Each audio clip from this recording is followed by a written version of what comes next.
Hola, buenas noches.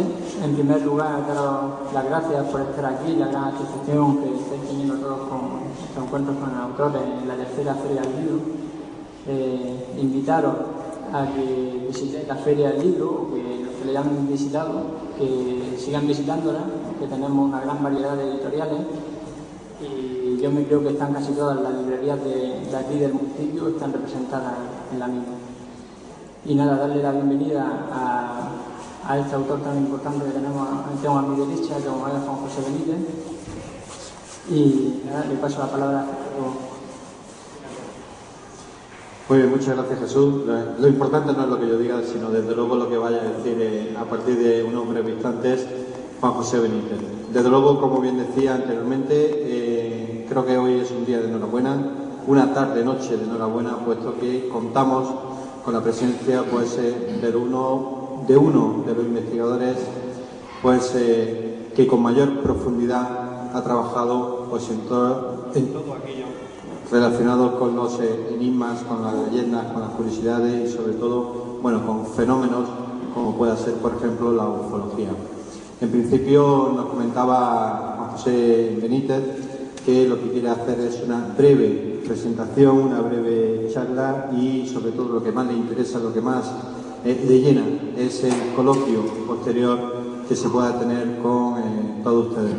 Por lo tanto, como bien decía anteriormente Jesús, aprovechen esta Feria del Libro. Es una feria destinada para todas las personas, para todos los gustos y sobre todo para todas las edades, que es lo más importante, con más de 30 actos que se están desarrollando a lo largo y ancho de estos 5 días y sobre todo con una grandísima variedad temática, que es lo más interesante. Pero hoy lo que importa ahora mismo es la palabra de Juan José Benítez. Aquí lo tienen ustedes. Muchas gracias.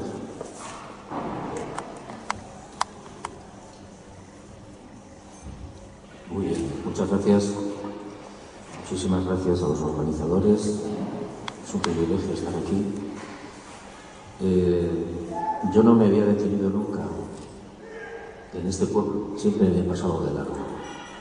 Muchas de las investigaciones, antes más, que yo hacía por todas estas regiones, pues siempre pasaban de otro.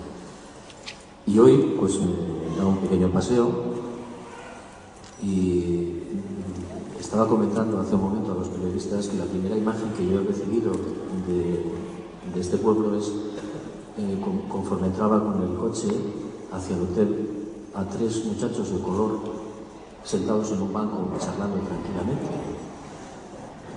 Y yo tenía una amarga imagen de aquellos sucesos que ocurrieron hace ya unos años por la televisión y he visto que mi imagen era una imagen equivocada, es decir, que la tolerancia y la tranquilidad es la tónica general de este lugar, lo cual pues me alegro muchísimo de dejar de estar absolutamente equivocado.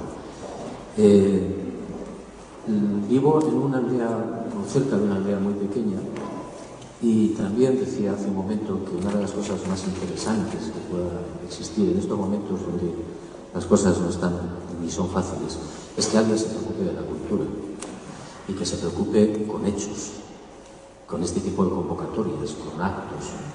Realmente es muy saludable y muy alentador. Bueno,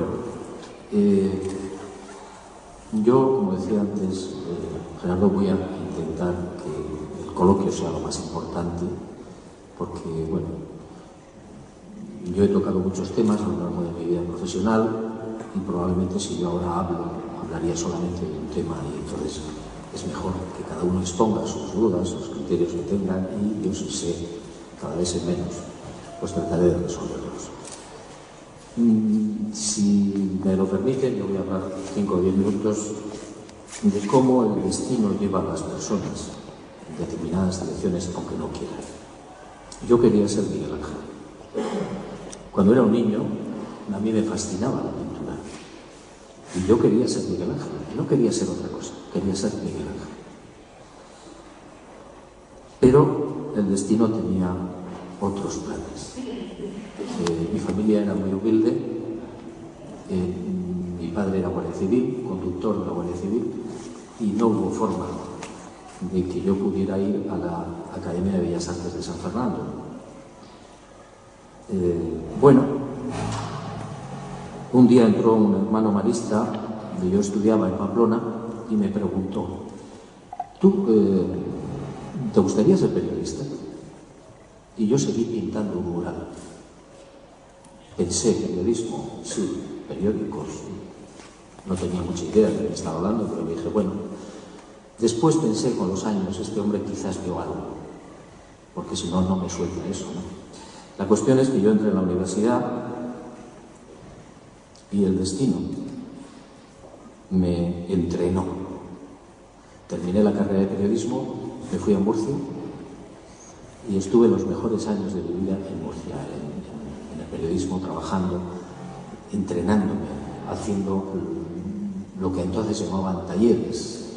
No publicaba nada, empecé a hacer después reportajes, empecé a colaborar en todo lo que normalmente se hace en un periódico, y de ahí pasé a otro periódico y a un tercer periódico. Y durante 6, 8, 9 años alguien me estuvo entrenando. Así creo, así lo reconozco yo. Alguien me estuvo preparando para que en el año 79, después de haber descubierto aparentemente por casualidad el fenómeno OVNI en el 72, cuando alguien del periódico me envía a hacer una serie de reportajes, y yo quedo fascinado con el fenómeno OVNI. Fascinado porque jamás había oído hablar, bueno, sí había oído hablar del tema y probablemente había visto alguna película, pero no había leído absolutamente nada, no me interesaba el tema en absoluto. Y sin embargo, cuando yo empiezo a escuchar los testimonios de las personas, de lo que han visto, de las naves, de los tripulantes, de sus encuentros, me quedo fascinado. Entiendo que ahí hay algo real, que tanta gente no puede estar mintiendo, que aquello no puede ser una alucinación colectiva, que aquello, las huellas en el suelo, en fin. Y me pongo a investigar el tema que nadie quería investigar en aquella época, año 72, en el periodismo español. Y nadie quería hacerlo pues porque era un tema muy desprestigiado, con muchas aristas, con muchísimas dudas, que hacía un replanteamiento generalizado de toda la filosofía imperante, desde la filosofía religiosa a la cultural, sencillamente, o incluso a la política, ¿no? Y yo inexplicablemente seguí con el tema. En el año 79 yo tengo que tomar una decisión: o sigo con el periodismo activo o sigo con la investigación del fenómeno OVNI. Y tuve que firmar un contrato con una editorial de 6 libros en un año de investigación. Le eché valor, me enfrenté a todo el mundo, incluida mi propia familia, mis amigos, firmé el contrato, cumplí, entregué 5 libros de los 6 y me sirvió para darme cuenta de que mi destino no era ser Miguel Ángel, no era ni siquiera el periodismo en el que fui entrenado y que me sirvió de muchísimo, sino que era otra cosa. Era la transmisión, primero, del fenómeno OVNI, después de grandes enigmas y misterios que fueron apareciendo prudentemente, paso a paso, poco a poco. Pero tampoco era ese el final. Ni siquiera era lo más importante. Y yo me encuentro con que un día voy a investigar, a trabajar sobre unos científicos que están hablando de algo también sensacional, que a mí me deja perplejo, y es la sábana santa de Turín, donde aparece una imagen que supuestamente pertenece al cadáver de un hombre crucificado. Evidentemente, todo el mundo miraba hacia Jesús de Nazaret. Y se acordaba.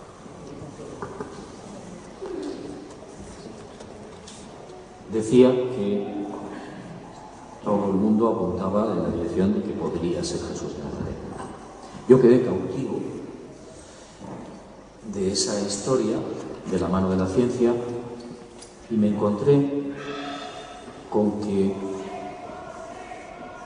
mi religiosidad, que estaba prácticamente anulada por el mismo efecto de la vida y el propio efecto del periodismo, sufrió un vuelco y me interesó profundamente la figura de Jesús de Nazaret. Incluso tuve un sueño, entre comillas. Me encantaría haber sido un periodista que siguiera a Jesús de Nazaret paso a paso, pero obviamente solamente fue un sueño. Pues no, señor, y deben ustedes tener muchísimo cuidado con lo que desean, porque normalmente se cumple, si no aquí, en otro sitio. Pero yo estoy convencido de que se cumple. La cuestión es que pocos años después yo me encontré con una información fascinante también y empecé a escribir sobre la vida de Jesús de Nazaret. Y aparecieron los caballos de Troya. Bueno, yo quedé perplejo porque yo había empezado con otra cosa. Había continuado con otros enigmas y grandes misterios y me encontré de lleno, de cara, de frente, viéndole la cara a Jesús de Nazaret.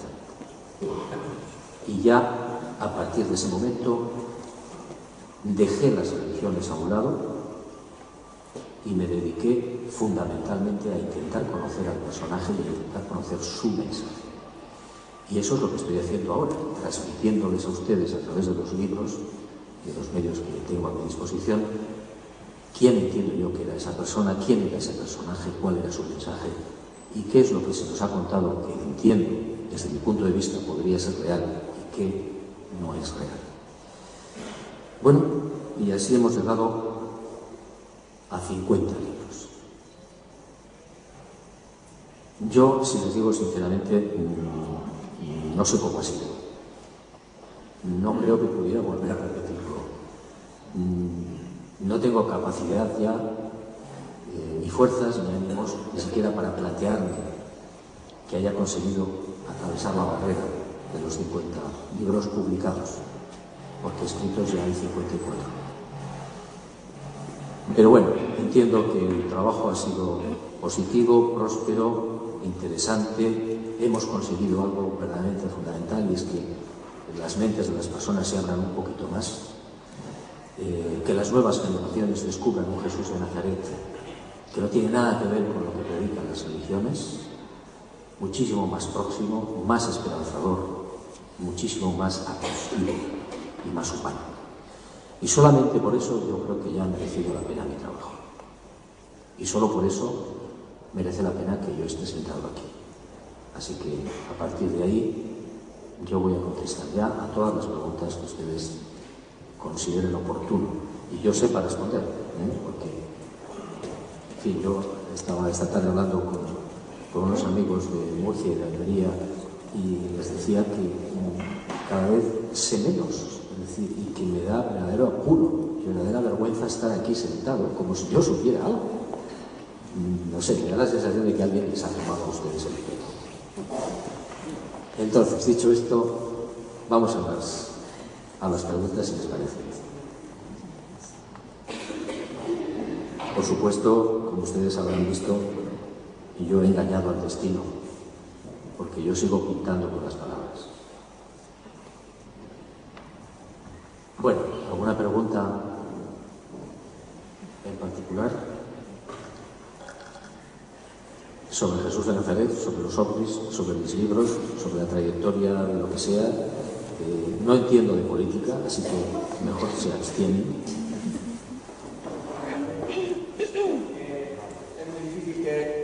Es muy difícil que me recuerde. Hace unos 3 años nos vimos en Barbate. Yo le abordé de aquella manera y le pregunté, le dije, todo esto de caballo de Troya es creíble, es cierto, es real. Y me dijiste, disculpa que te tutee, sí, es real, yo tengo esa documentación, esto es verdad, existe. Perdón por los nervios. La pregunta que yo le hago es la siguiente. Sé que usted solamente da de la información que tiene un 10% aproximadamente, tengo creído, me refiero a Caballo de Troya. Entonces, me gustaría saber qué pasará con esa información. ¿Alguna vez la va a sacar a la luz el resto? Si voy a dar a la luz Toda la información. Sí. Yo estoy pensando seriamente, no lo he hecho todavía, pero algunas personas que me conocen saben que lo he dicho por ahí, que lo voy a dejar en un notario para cuando yo pueda, no antes. Entonces, lo que yo he dicho siempre, muchas veces, más de 1 millón de veces, miren, la información que aparece sobre la vida de Jesús de Nazaret es real. Es real. Y la fuente más importante de las miles de fuentes que hay, porque hay miles,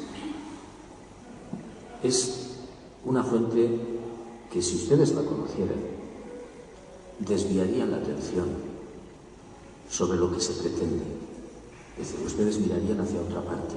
Y de lo que se trata es de que miren hacia el libro, hacia el corazón del libro. Ese libro es mágico. En ese libro yo tengo poco que ver. Pero bueno, alguien tiene que dar la cara.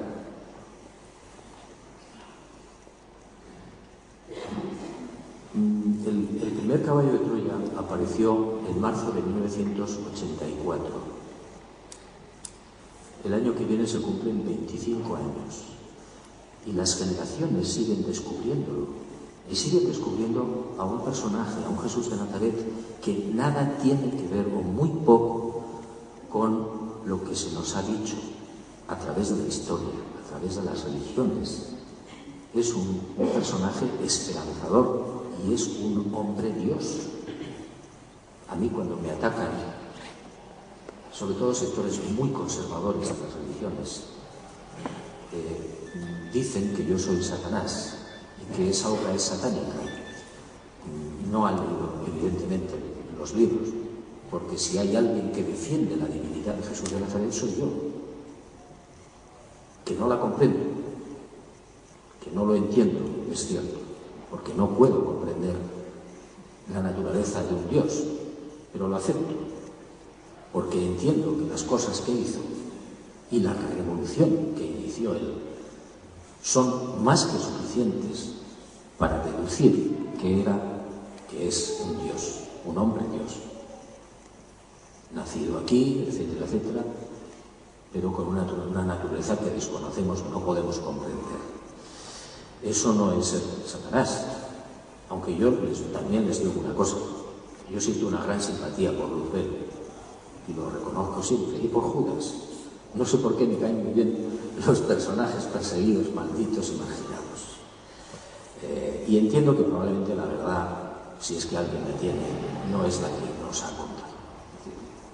Luzbel probablemente no quiso ser como Dios. Eso es una caricatura. Lo mismo que el infierno, que el purgatorio y todas esas cosas que ahora parece ser que algunas religiones pues están echando marcha atrás. Yo creo que Luzbel era otra cosa. Y bueno, nosotros los humanos tenemos siempre la necesidad de empaquetar las cosas y de etiquetarlas y de ponerle límites. ¿Por qué? Pues porque seguramente nuestra naturaleza nos lo pide así. Porque nosotros, a su vez, somos muy limitados. Y lo que se nos escapa del conocimiento y lo que se nos escapa de las manos normalmente da miedo. Y entonces pues es mejor decir no. El diablo tiene cuernos y huele a azufre. Yo me estaba acordando de una imagen del siglo XVI en los círculos de las cosechas famosos en Inglaterra y en otros lugares, donde aparece un dibujo de un círculo y de un diablo. Y hay otras crónicas en la Edad Media donde se habla de que apariciones de encuentros con tripulantes o con las naves, el olor que ha quedado es un olor muy parecido al azufre o al cianhídrico. Y de ahí viene la consecuencia elaborada por la Iglesia de la Edad Media de que el diablo huele a azufre. Porque ustedes podrían pensar, bueno, ¿por qué el infierno tiene que oler a azufre y no a Chanel 5? Por ahí viene la historia. Bueno, más preguntas, que es que yo me enrollo. Buenas noches. Primero quisiera presentarme, soy María Dolores Jiménez y me gustaría saber si todavía le interesa a usted el tema de los fantasmas. A mí sí. No le he oído. ¿Puedes separar un poquito el micrófono? Si le interesa el tema de los fantasmas. Yo soy María Dolores Jiménez. Sí, claro, sí, me interesa. He venido del trabajo porque no me ha dado tiempo a cambiarme, tengo que cumplir con mi trabajo. He venido tal y como salí. Sí, me interesa muchísimo. Yo, de hecho, estoy investigando una de las parcelas de esos grandes enigmas y misterios que yo les comentaba antes. Es la de las personas que han visto, que han conversado, que han tocado a personas que están muertas y enterradas. Puedo asegurarles, llevo muchos años detrás de estas historias, de estas cosas, de estos casos, y puedo asegurarles que es cierto, que generalmente, salvo errores, por supuesto, hay personas que ven a personas que están muertas, que llevan mucho tiempo enterradas. Entonces, probablemente, no sé cuándo, en su momento, entre esos 140 y muchos libros que están en proyecto y que evidentemente no voy a poder hacer, uno de ellos es precisamente sobre este tema de las personas que han visto, bueno, llámelo usted fantasmas, llámelo como quiera, no sabemos cómo llamarlo, ¿no? Personas que, pues voy a ponerles un ejemplo. El primero que me viene a la mente, una señora se queda viuda y años después de la muerte de su marido está en su casa y le aparece en un rincón de la sala donde ella se encuentra sola en esos momentos una imagen, una niebla que empieza a formar un cuerpo humano desde la zona de la cabeza hacia los pies.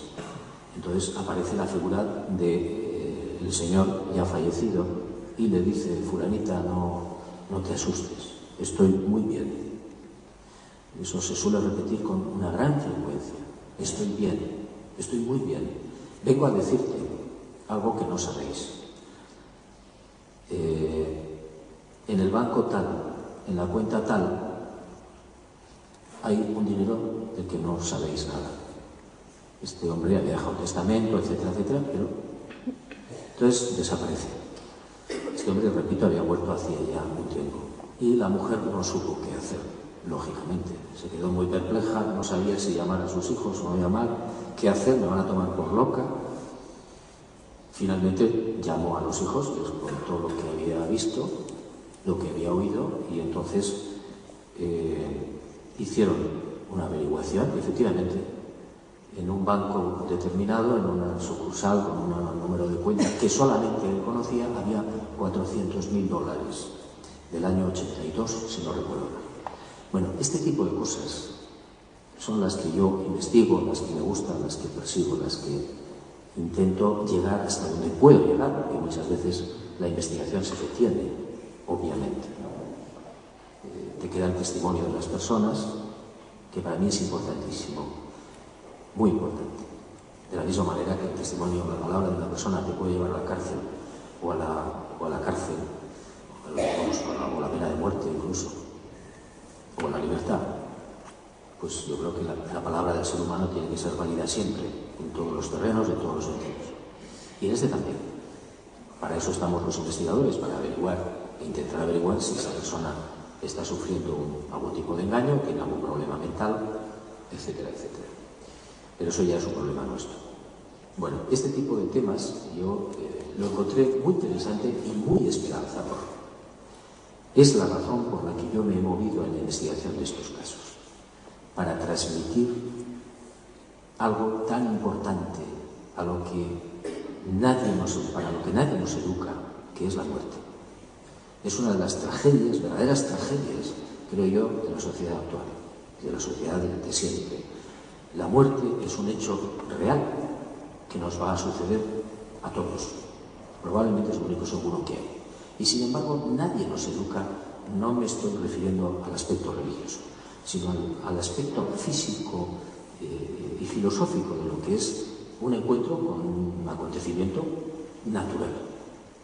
Entonces, yo intento o intentaré transmitir a través de esas páginas toda la esperanza posible para aquel que la quiera encontrar y que muchas veces pues, se plantea qué va a pasar, ¿no?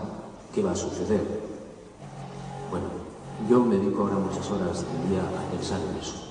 Ante la sorpresa de Blanca, mi mujer, yo dedico a partir ya de una determinada edad muchas horas del día, mucho tiempo, a reflexionar sobre qué es lo que me va a ocurrir después de la muerte. ¿Qué va a pasar? Quiero estar preparado. Probablemente no lo esté, pero quiero intentar.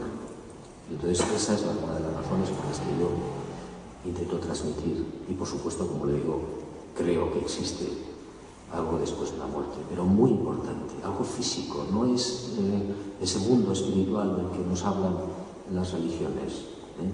Es algo inicialmente físico y no creo en la reencarnación.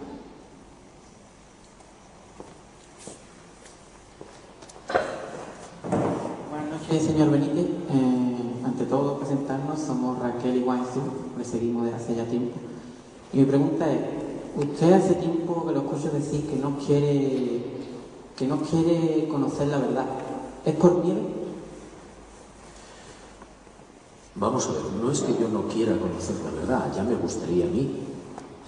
Lo que suelo decir es que la verdad no está al alcance del ser humano, por puro problema de lógica. Es decir, nosotros tenemos aproximadamente 1.400 centímetros cúbicos en el cerebro y más o menos por ahí andamos todos. Entonces, la verdad es algo tan inconmensurable, algo tan difícil de imaginar y de aprender, que nadie, creo yo, nadie en la Tierra puede decir que posee la verdad, porque está mintiendo. Y si alguien les dice que tiene la verdad, mi consejo es que salgan ustedes corriendo. Porque no hay nada, ni nadie más peligroso que alguien que cree que tiene la verdad. No estamos, pienso yo, no estamos preparados para ese momento. Eso llegará cuando tenga que llegar, si es que existe la verdad. Que supongo que sí. Y no una verdad, sino muchas verdades. Entonces, lo que yo digo es que no creo que yo pueda ni siquiera aproximarme a la verdad. De la misma manera, le pongo un ejemplo que no es muy válido, pero quizás le puede ilustrar, ¿no? Si usted intenta aproximarse al Sol, usted va a sufrir una evaporización absoluta. Sin embargo, el Sol es fundamental, a usted le calienta y a usted le da vida. Pero de momento usted, con ese soporte físico que tiene, usted no se puede acercar a la verdad. Porque la verdad, sin quererlo, lo destruiría usted. No es el momento. Yo creo que estamos aquí para otra cosa, no para conocer la verdad. Estamos aquí para otra cosa.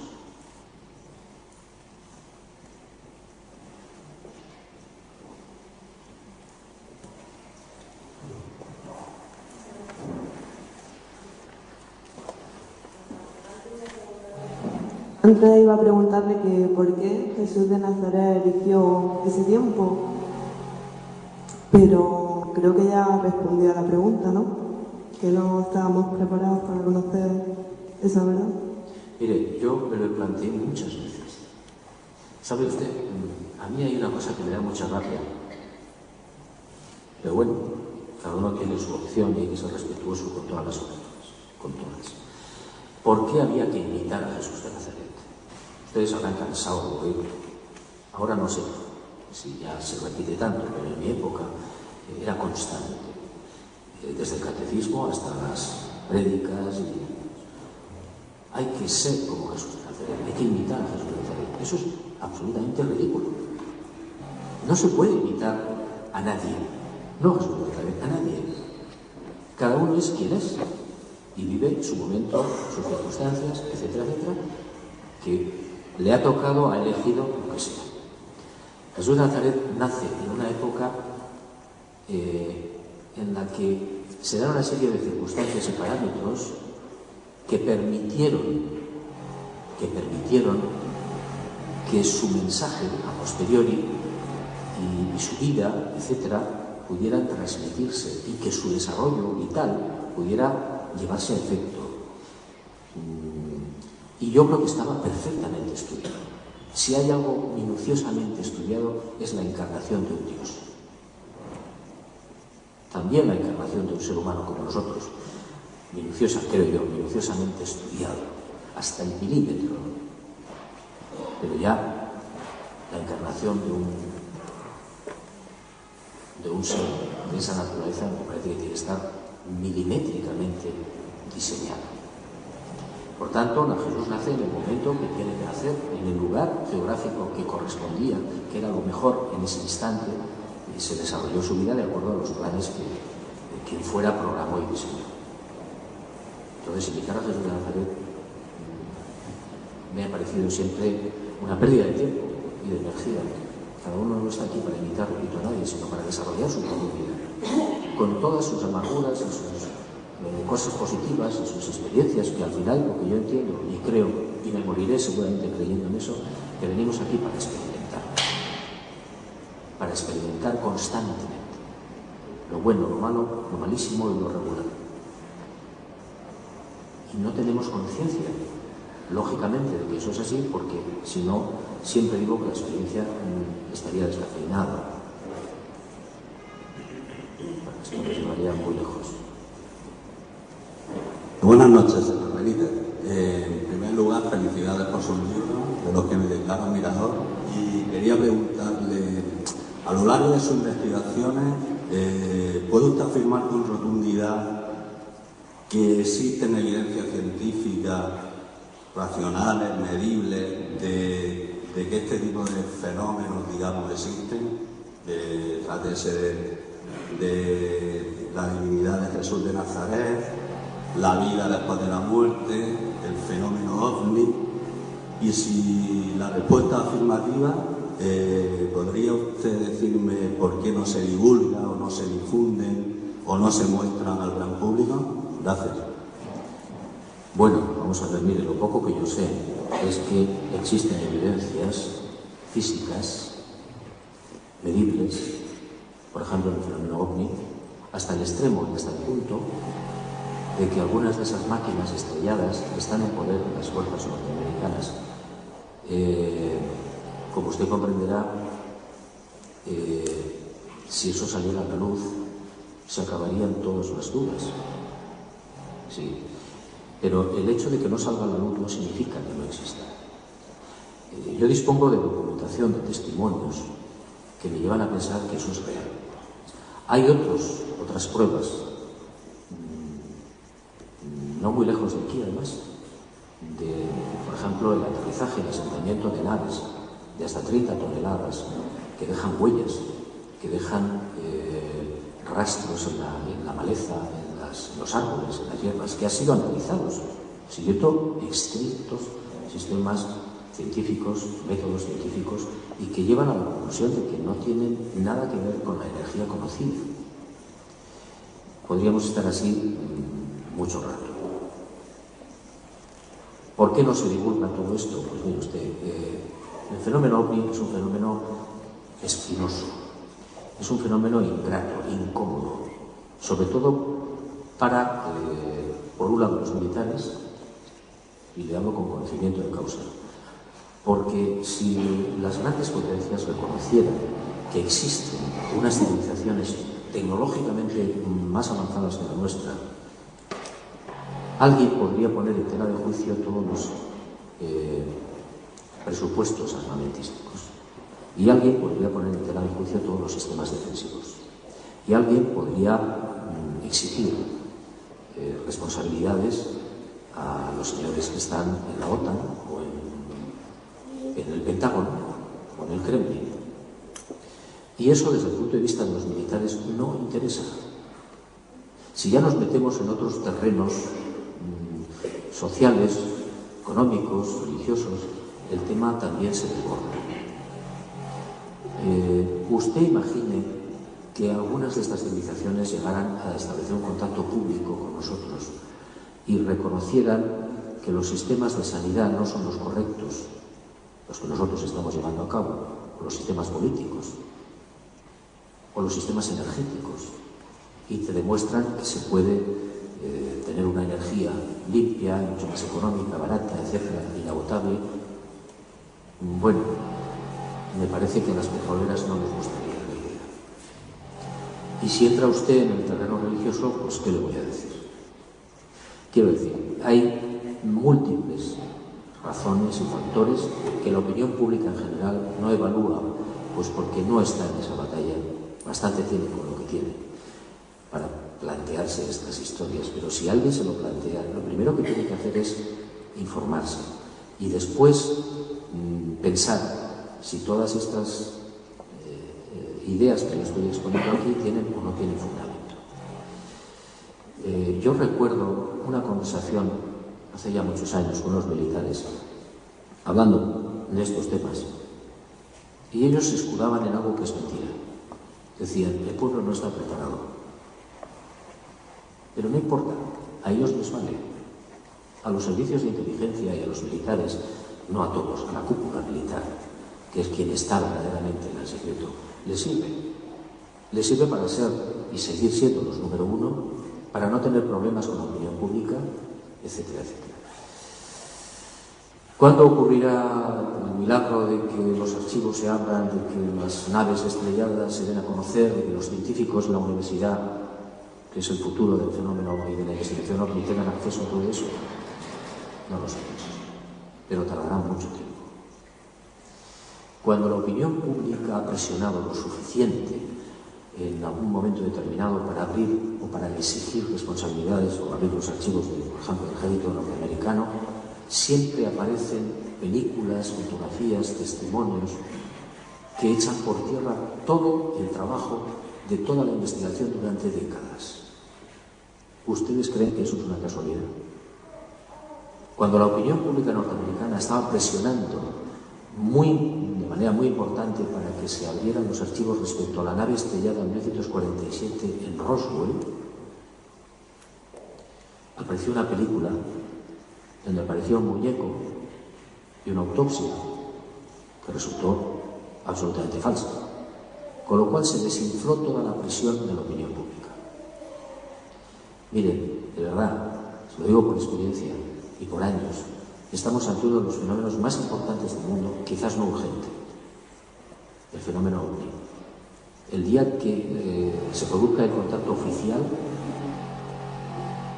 habría que recordar que durante 60 años los militares lo mantuvieron oculto, con nuestro dinero, porque nosotros pagamos el sueldo de los militares y todos los presupuestos armamentísticos, y se nos está ocultando la verdad. 60 años.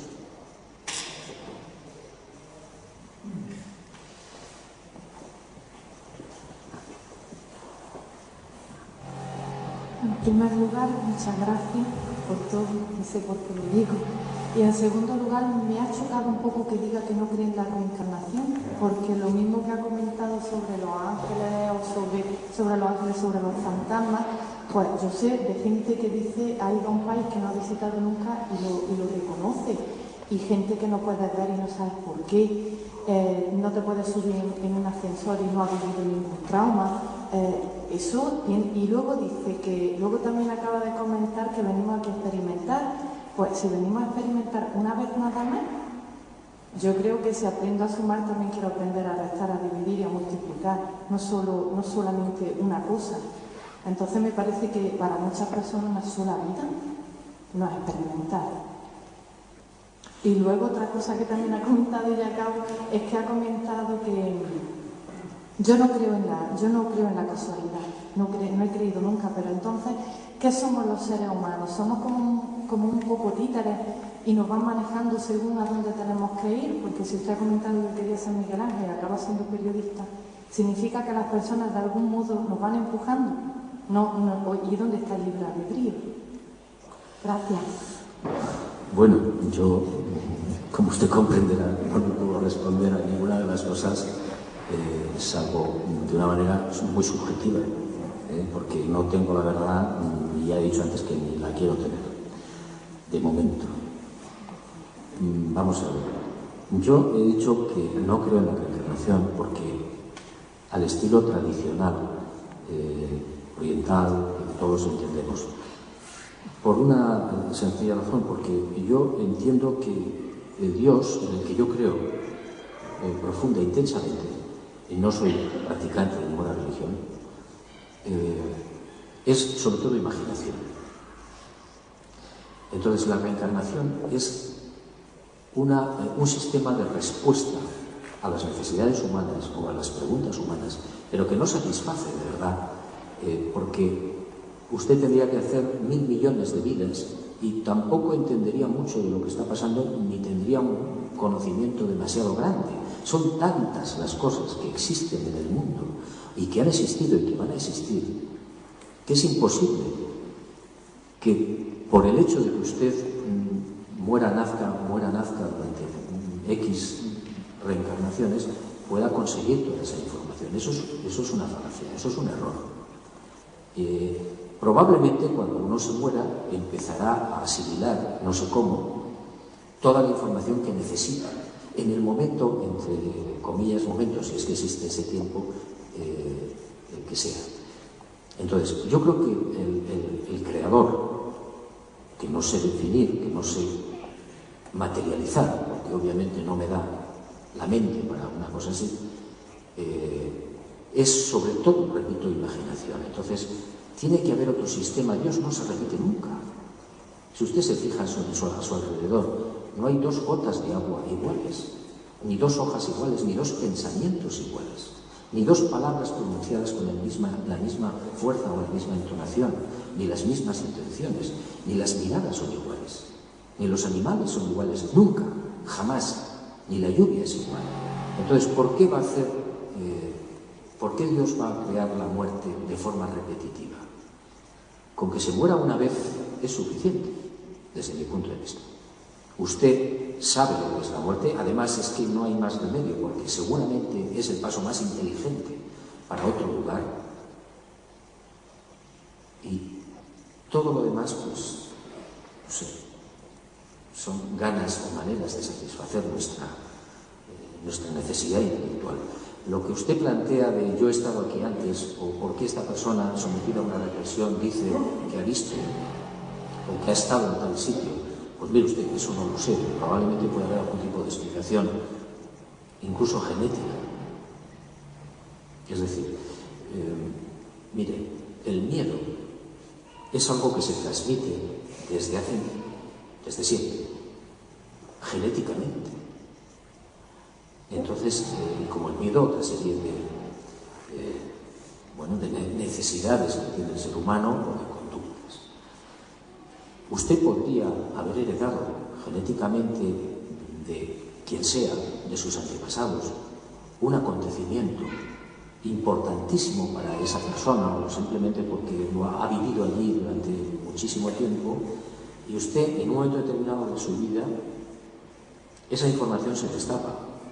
Y usted no sabe ni por qué, ni de qué manera, ni como consecuencia de qué. Estoy simplemente especulando. El fondo del problema para mí es mucho más importante. Es decir, Dios es imaginación. Dios no es poder. Dios es imaginación. Y si ustedes evalúan las características más importantes del ser humano, se darán cuenta que la imaginación es de las más importantes, con la curiosidad y con la capacidad de piedad. La imaginación es algo que no es fácil. Mire, los animales nunca podrán escribir el romancero gitano. Ningún elefante podrá elaborar la teoría general de la relatividad. Nunca. Y algunos animales llevan más años que nosotros aquí. ¿Por qué? Porque hay algo especial en el ser humano. En fin, estamos entrando en otros territorios, ¿no? Pero Yo creo que la evolución es real, es cierto. La evolución natural es real. Pero a lo mejor nos estamos quedando cortos y es una evolución vigilada, que nosotros no comprendemos bien. Yo pongo el ejemplo de los ángeles susurradores, que es una manera de hablar, que son los que le dicen a alguien cuando es muy pequeño que tiene que hacer tal cosa o comportarse de tal otra. No es normal ni natural, ni por evolución, que alguien pueda desarrollar las cosas que hacen algunos niños, o casi todos los niños. Tiene que haber alguien que le está sutilmente llevando. Bueno, ya no sé de qué estábamos hablando, pero bueno, así los títulos. Bueno, yo tengo una idea personal, subjetiva, absolutamente personal, que me sirve, de la que estoy convencido, pero no tengo pruebas al 100%. Yo creo que cada ser humano viene aquí a experimentar el tiempo que tenga que experimentar por propia voluntad y que después se borra al nacer. Esto no tiene nada que ver con la reencarnación. Se borra al nacer para que la experiencia, repito, no esté descafeinada. No somos títeres. No existe libre albedrío, desde mi punto de vista. Desde mi punto de vista, la libertad es un sueño maravilloso, pero no aquí. Porque usted está condicionado. Usted no tiene toda la información, por tanto usted no es libre. Todo está dibujado y trazado. Y yo, esta tarde, a estos amigos de Murcia y de Almería, hemos entrado en una profunda y grandísima conversación que nos ha faltado tiempo. Yo decía, bueno, entonces, ¿qué pasa? Cuando tú dices, voy en esa dirección, porque yo quiero, yo estoy tomando una determinación. Yo pienso que no. Yo pienso que está perfectamente diseñado que tú vayas en esa dirección, que tú mismo lo has diseñado.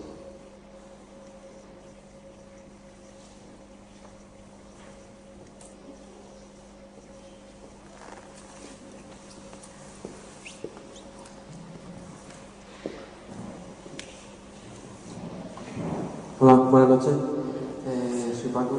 La primera vez que tengo el placer de conocerle, pero yo quisiera ser un poco crítico con usted, si me lo permite. Usted ha dicho que se reserva parte de la documentación que ha utilizado a la hora de elaborar el libro. Yo le preguntaría por qué. ¿Acaso tiene miedo de que se la arrebatan? ¿Está esperando para...? Es más fácil decir, tengo documentación pero no quiero sacarla. Creo que es un poco publicitario. Segundo, cuando ha comentado el tema de que no estamos preparados, que los militares esconden un poco la idea de decir no estamos preparados para que vengan, ¿usted cree que una civilización mucho más avanzada que ha conseguido llegar hasta este planeta, como por ejemplo nosotros cuando descubrimos el Nuevo Mundo, los indígenas en Perú y Nuevo México, pues nos consideraban dioses y ellos mismos, con todo el poder que tenían en sus tribus, no pudieron impedir que nosotros siguiéramos viniendo? ¿No cree que para los militares, como he dicho antes, el tema de presupuesto sería más fácil de decir estamos siendo estudiados por otras civilizaciones, necesitamos dinero, necesitamos tecnología para ser nosotros los que lo estudien a ellos? Y otra cosa que estoy, bueno, ahí sí estoy de acuerdo con usted, es que la curiosidad es innata al ser humano y creo que la verdad es lo único que nos hará libre. Muchas gracias. Voy a empezar por el final, porque si no, luego no me acuerdo. Bien, la verdad nos hará libres, sí, pero no ahora. Y le vuelvo a insistir que es un pensamiento personal, que puedo estar totalmente equivocado. Yo creo que la verdad es algo tan gigantesco, tan difícil de entender por nosotros, que no podemos ni siquiera acariciarla ni verla, ni de lejos. Yo siempre digo que pobre del ser humano que vea pasar la verdad por delante, porque quedará al margen de su propia vida. Hay una frase, a mí me fascina la película, Yo creo que la música es extraordinaria y hay una frase, solo una frase, que a mí me impactó del último Samurái. Yo no sé si el guionista o los guionistas sabían lo que estaban diciendo, pero bueno, eso no importa. Hay un momento en que el protagonista le dice al otro, le dice: el hombre lucha hasta que le es revelado su destino. Bueno, eso es un poco ver la verdad o creer que es la verdad. Dejarás de luchar. Entonces, bueno, yo, la pregunta de la persona anterior, le quería haber dicho una idea, pero se me fue en ese momento. Y es que en esa conversación estábamos diciendo que, bueno, otra vez se me ha ido, así que el Alzheimer. Mire, vamos a seguir, ya le tengo la idea. Los militares, cuando trabajan en el tema OVNI, lo hacen con un sistema que se llama parcelación. Es decir, todo el mundo no tiene toda la información, sino que determinados sectores tienen determinadas informaciones y prácticamente no hay nadie que tenga toda la información, por seguridad, para que no existan filtraciones. Las filtraciones que se producen nos dan una cara, una parcela de la información. Yo creo que estos seres no se ponen en contacto con nosotros porque ellos están mucho más avanzados que nosotros, técnicamente. No sé si mentalmente. Técnicamente sí, si no, no podrían venir. Bueno, el principio básico y fundamental de una civilización más avanzada que otra es no destruirla. Si tú quieres observar a alguien, procura hacerlo sin que esa civilización inferior o supuestamente inferior se percate de que tú estás observando para que no la alteres. Ese es un principio básico de cualquier indagación o investigación de una cultura o de una especie inferior, o supuestamente inferior. Y esto es lo que hacen estas civilizaciones. El afán que tienen por presentarse ante testigos y escurrirse rápidamente no es casual. Si en la antigüedad se ha producido o han tenido manifestaciones más duraderas que las han tenido, y podríamos irnos a terrenos muy pedregosos y espinosos como Moisés, y como los mayas, y como los aztecas, etcétera, como los hindúes, bueno, pues era porque no tenían misiles, no tenían sistemas tan rápidos y tan destructores como tenemos ahora. Es decir, a ustedes les puede pasar, les puede sonar a ciencia ficción, pero los militares están deseando capturar a estos tipos y estas tecnologías, y ya lo han hecho, ya han capturado algunas naves. Entonces, es complicado, es complejo, es decir, no pueden descender ante un pueblo y conducirlo por un desierto o hasta donde sea, ¿no? No es tan simple, no es tan sencillo como hace 3.000 años. Yo eso creo que es la razón fundamental, una de las razones fundamentales. Y luego, por supuesto, se alteraría el curso de la humanidad. Si mañana aparece una nave gigantesca sobre esta ciudad, sobre cualquier otra, los que pretendan estudiar a la gente que vive aquí no van a conseguirlo, no van a conseguir estudiar a los habitantes de este lugar en su comportamiento normal y natural. Porque la gente correrá, subirá, hablará, dirá, sacará cámaras fotográficas. Ese no es el comportamiento normal y habitual.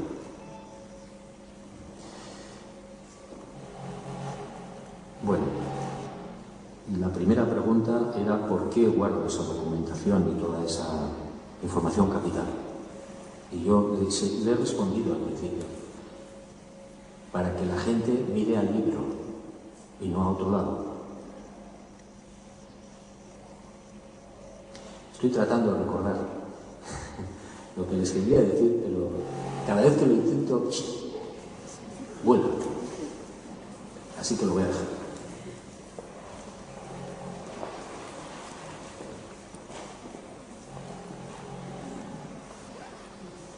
Buenas noches. Quería preguntarle si usted cree que cuando Kennedy fue asesinado fue porque iba a revelar una información. ¿Perdón? Que cuando Kennedy fue asesinado fue porque iba en su discurso que iba a hacer, iba a decir que ciudadanos del mundo no estamos solos. Gracias. Mire, yo le voy a contar algo que me contó una de las fuentes que yo tuve para elaborar un reportaje que fue muy polémico sobre las ruinas de edificios en la Luna. Esa fuente me dijo: ¿por qué crees que mataron a Kennedy? Y yo dije, bueno, yo lo que he leído y lo que sé y lo que he visto es que hubo un complot. Unos apuntan a la mafia, otros apuntan a no sé quién, otros. Me dice, no. Todas esas eran, sí, posibles razones.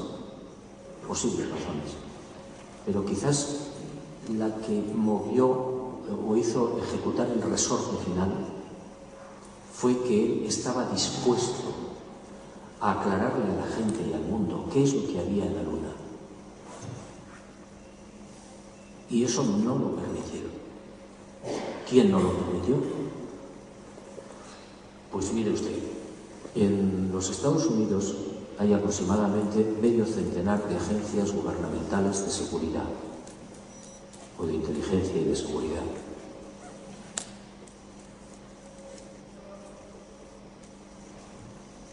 Creo que ya he respondido.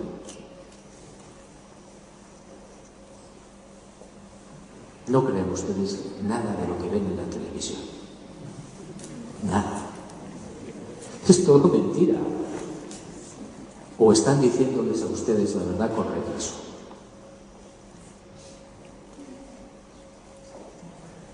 Buenas noches. Quisiera hacerle 3 preguntas. Por lo que se ha oído últimamente, el Caballero de Troya número 9 sería el último de todos. Sería si hay tiempo para contar todo lo que queda por saber de la vida pública de Jesús. Por otro también, las reacciones que ha podido haber por parte de los ufólogos de Salón una vez que ha dado a conocer la relación de Ballesteros Álamos con la desclasificación, y para cuándo tendremos la segunda parte de Ricky B. No le hemos oído. Sí, perdón. Le decía, si como un caballo de Troya número 9 habrá bastante para contar toda la vida pública de Jesús, las reacciones de los ufólogos de Salón, ahora que ha dado a conocer la relación de Ballesteros Álamos con la desclasificación que se produjo en España del fenómeno OVNI, y para cuándo una segunda parte de Ricky B. Ricky B. Bueno, mire, Ricky B, yo tengo bastante información ya y estoy esperando el momento para poder escribirlo. Tengo bastante, no está terminada, pero está bastante avanzada y espero el momento de cuándo y cómo hacerlo, ¿no? Yo en eso me dejo guiar mucho por el instinto, y entonces siempre escribo lo que, entre comillas, me apetece, lo que me pide el corazón. En el Caballo de Troya 9 y último, lo he dicho muchas veces también, hay una sorpresa. Y como ustedes comprenderán, no lo voy a desvelar. No lo voy a desvelar. Y respecto a la desclasificación, pues que yo sepa no ha habido ninguna reacción a esas, creo que usted se refería a las 58 cartas que se han colgado en la página mía en internet. No ha habido reacción que yo sepa, salvo unas manifestaciones en una radio local donde no aportaban prácticamente nada. Mire, el asunto es que son cartas y están ahí y están firmadas y son del puño y letra de esta persona. Entonces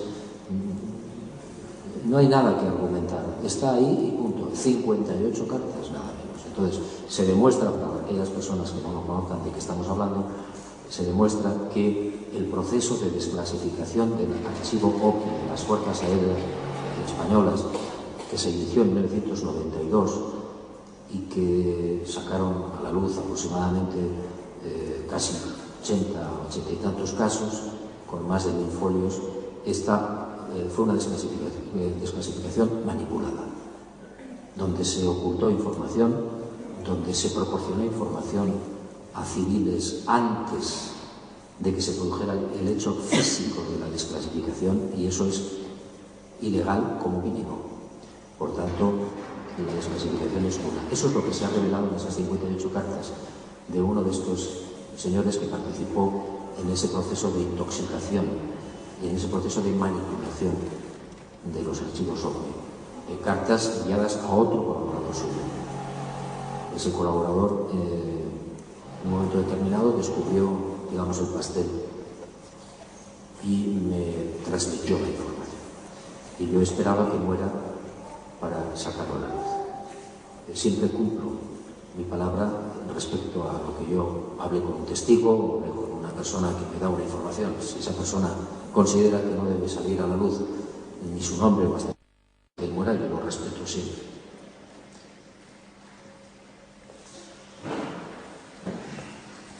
Hola, me llamo Rocío y antes ha hablado sobre Moisés y ha dicho también sobre la huida por el desierto, el éxodo. Y históricamente no hay pruebas de dicho éxodo, solo hipótesis, y quisiera saber su opinión personal sobre el éxodo o Moisés. Bueno, tiene usted razón en que desde el punto de vista arqueológico no hay todavía manifestaciones claras del paso de no se sabe cuántos miles de personas, porque también hay una polémica y una enorme duda si fueron 100.000, 200.000, medio millón, no se sabe, durante quizás 40 años. El Sinaí, sin embargo, es una caja de sorpresas. Y en el Sinaí se ha hecho mucha excavación, sobre todo cuando los judíos tomaron aquellas tierras en el 67, pero no se han hecho todas las excavaciones. Quizás algún día se puedan encontrar los vestigios y los restos del paso de esta gente por allí. Yo personalmente creo que puede ser real, aunque se ha manipulado probablemente algunas cosas. Por ejemplo, no eran judíos. Es decir, la gente que sale de Egipto son tribus, clanes, familias beduinas. Lo de hebreos es un concepto posterior que se ha añadido en la Biblia según el interés. De la misma manera que hay otros muchísimos pasajes de la Biblia, y lo siento y lo digo con todo mi respeto, que están completamente manipulados de acuerdo con los intereses del momento y de las personas. Y mi pregunta siempre es, ¿la Biblia sería lo que es si hubiera sido escrita por una mujer? Por ejemplo. Entonces, el éxodo seguramente fue cierto, pero quizás de otra manera y con otras personas, no las que nos han pintado.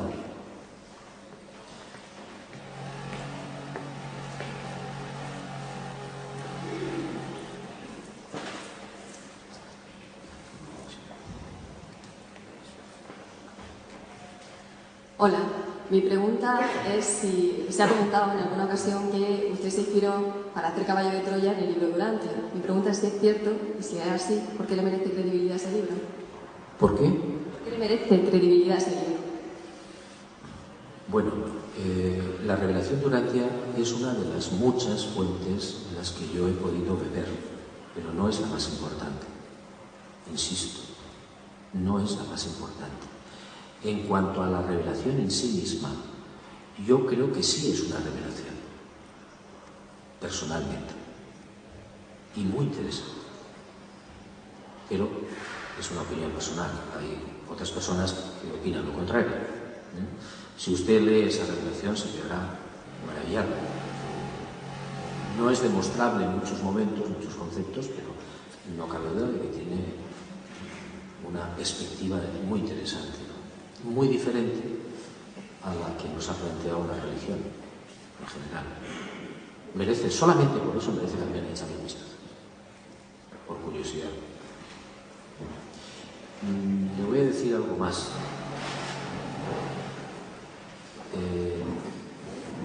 Yo tengo una forma de ser, y es que me gusta jugar con Dios.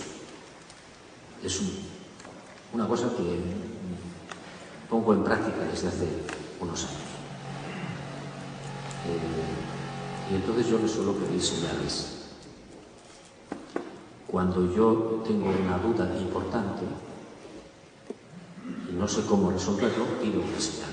Difícil, muy comprometida, y la pongo yo.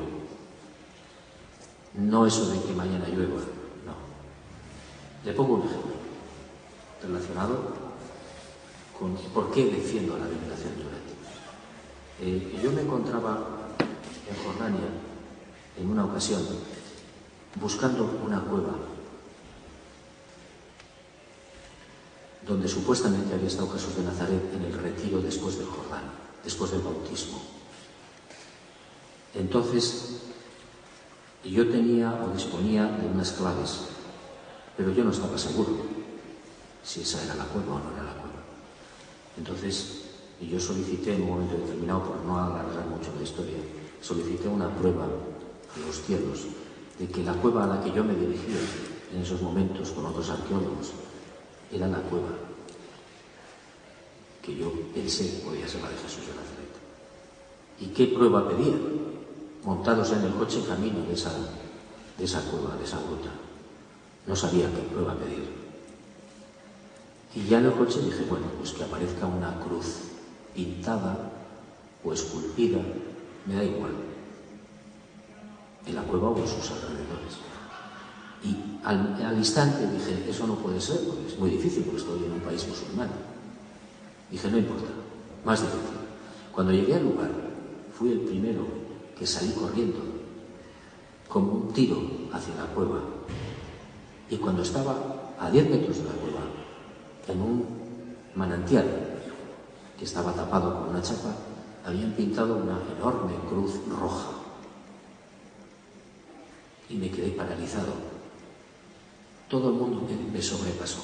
Entró en la cueva y yo me quedé quieto, mudo, pálido, mirando la cruz. Como ustedes pueden imaginar, yo entré en la cueva con los pelos de punta. Esa es una de las señales vinculada a la revelación. Y hay más. Pero bueno, es una opinión personal. Sí, buenas noches. Le quería preguntar alguna cosilla. En su libro mágico, El caballo de Troya, nos presenta usted a Jesús de Nazaret como un hombre hecho Dios, o un Dios, mejor dicho, hecho hombre. Y se nos lamenta que muchos pasajes de la Biblia están manipulados a según el interés de cada uno, de que pueda interpretarlo, ¿no? Pero yo le quería preguntar, ¿confía usted en que venga otra persona, otro representante de esa fuerza sobrenatural y que en esta ocasión sí haya alguna mujer para dejar testimonio quizás más certero y menos manipulado de lo que tenemos ahora? Gracias. Mire, yo he aprendido una cosa de Jesús de Nazaret, que siempre cumplió lo que decía. Y él dijo que vendría. Entonces yo estoy completamente seguro que o él o alguien que le represente vendrá. Lo que no sabemos es cuándo. No lo sabe nadie. Y no creo que sea el momento de esa aparición o de esa segunda venida o segunda aparición. No creo que sea el momento. Es decir, el mundo necesita mucho tiempo.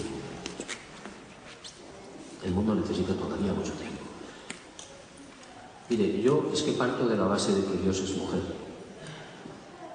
o al menos tiene una naturaleza femenina, sería lo más exacto.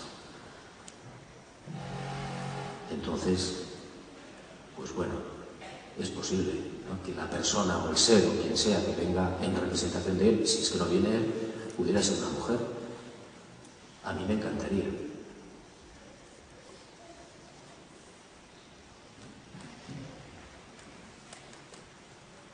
En el caballo de Troya 8, para los que lo hayan podido leer, cuando se abren los cielos en el momento del bautismo de Jesús de Nazaret en el afluente del Jordán, ni siquiera fue el Jordán, se oye una voz, y es una voz femenina.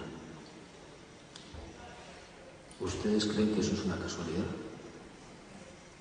Las mujeres lamentablemente, para los primeros apóstoles era de segunda división. Jesús de Nazaret se aparece a las mujeres después de muerto. Y cuando hay que escribir los evangelios, los silencian. ¿Por qué? Porque Jesús de Nazaret establece que las mujeres son exactamente iguales, ni inferiores ni superiores al hombre, a la hora de transmitir lo que él quiso transmitir, que no es lo que nos dicen las religiones. Pero eso no interesaba, porque eso no vendía.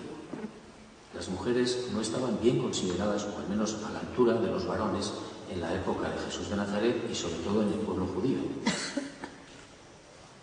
Y si no, consulten ustedes las leyes judías y se darán cuenta que la mujer no tenía derecho ni siquiera a heredar. Podríamos estar hablando toda la noche de por qué la mujer era de segunda división.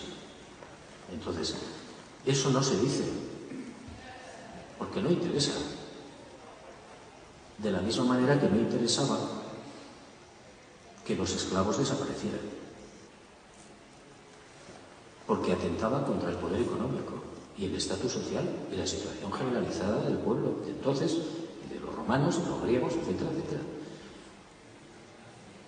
El mensaje de Jesús de Nazaret ha sido manipulado constantemente y lo sigue siendo.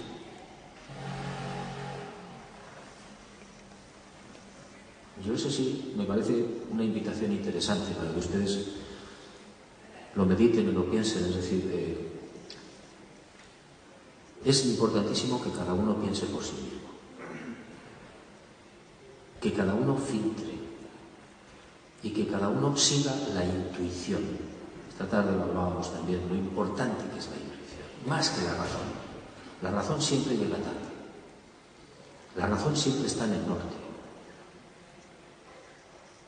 El problema es que la intuición va de puntillas y con muchas prisas, pero nunca se equivoca.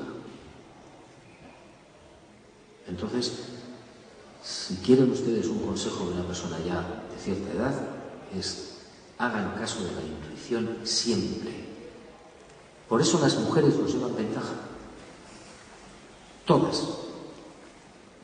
Otra cosa es que pongan en marcha y hagan efectivo lo que piensan y lo que intuyen. Eso es distinto. Muy bien, pues si no hay más preguntas, yo les agradezco de verdad la paciencia y el cariño y el recibimiento, y espero que se repita, sobre todo con más gente, con otros autores. Muchas gracias.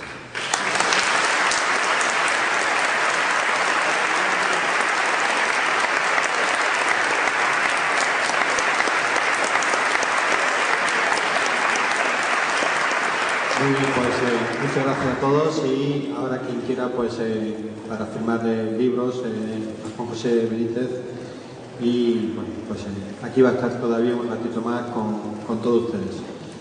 Y nada, que disfruten, y si me permiten la broma, el ruido este tampoco era normal, desde arriba del techo.